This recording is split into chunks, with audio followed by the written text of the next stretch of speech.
So a few headlines that might have caught your eye last week on everybody's favourite topic, yes, house prices.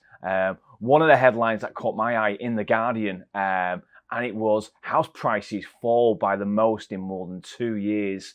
And we saw similar headlines in other outlets as well. And it was all off the back of the Nationwide, one of the biggest lenders out there, their latest house price index report they released.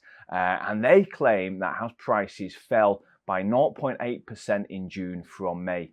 So are house prices falling?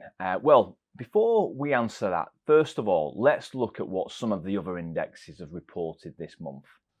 I just said that the Nationwide reported a 0.8% fall in June. Then we've had the Halifax release their house price index this morning. They've reported flat growth in June. We had Rightmove, their latest report on June. And you might have heard me mention before, they look at asking prices rather than sale prices. They reported a drop of 0.3%. And then we had the Land Registry. Their most recent data, that looks at April. They're always a little bit behind, and they reported a 2.7% fall compared to March. First thing I would say is the reports, the house price indexes we've just talked about there, they're all monthly snapshots. They were looking at June compared to May, or in the Land Registry's case, they were looking at April compared to March. And when you're taking a month in isolation, you will get some anomalies that do buck the overall trend. In the Land Registry's case, we saw their data showed a 2.7% drop. That's quite a hefty drop in prices, supposedly from March to April. But I think the reality is actually the reason behind it is the stamp duty deadline at the end of March. That's caused the buyers of those higher priced properties to try and push their deals through, try and get those sales completed by the end of March. And I think that's the reason for the supposed drop of 2.7%.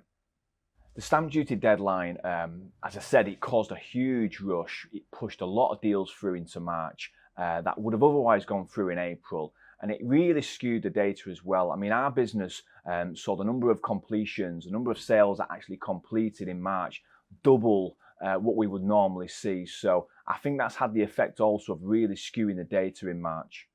Another thing to think about with the Land Registry is their data is based on prices from completed sales. And we know the average transaction time is about 18 to 20 weeks. So that's from when a buyer first gets their offer accepted and when the sale is first agreed to when the sale completes and the keys are handed over.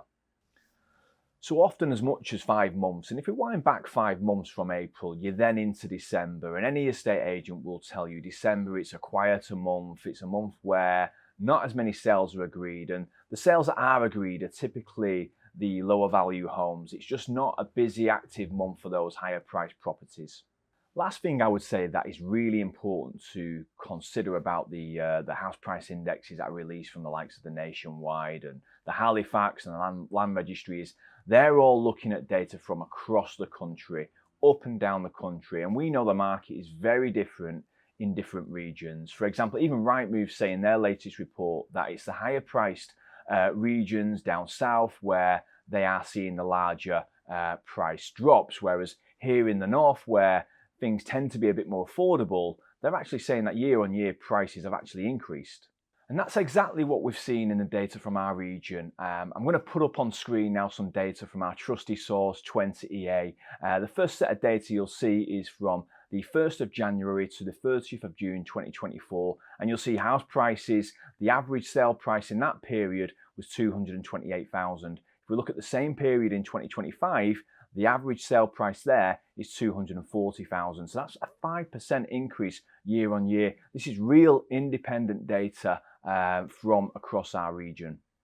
So as always, look beyond the headlines in the media. Prices are definitely up year on year, and I expect we might see a little more price growth as we go through the second half of 2025.